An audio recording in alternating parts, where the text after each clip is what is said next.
So this video is going to cover the changes in elementary gradebook, both standards and categories.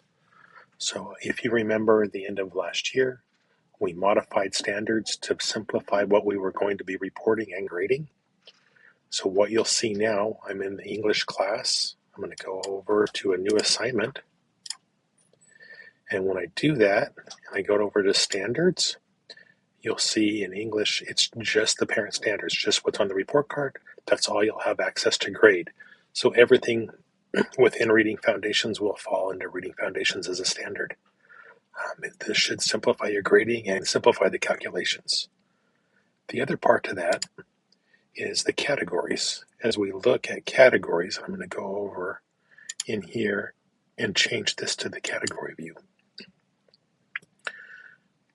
Your categories are every category available to the district. We've added categories to align to the standards. So for English, you'll see these standards right here are the English standards.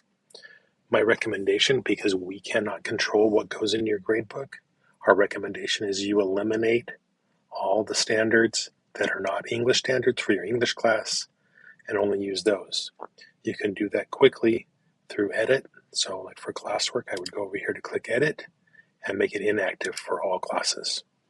That's an easy way to do that. I don't have a submit. You do that for all these.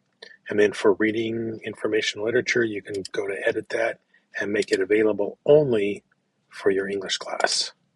Same with the math standards. So for counting and cardinality, you click on edit, make it available only for your math class.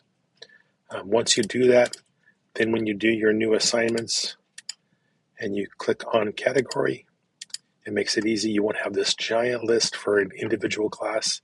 If you're working in English, you'll only have the English standards. And when you're working in math, you'll only have math standards. Same with history. History has one standard, it's just history. So we've tried to simplify a lot of that for you to make it an easier process. We'll bring out another video later to show you how you can look at grades by category, which if you use the categories and the standards together, it'll give you a standards grade for that standard. Makes it much easier, but again, we'll put that out probably the second or third week of school once you start getting assignments in there so you can look at it. Any questions, feel free to reach out to our office. Thank you very much.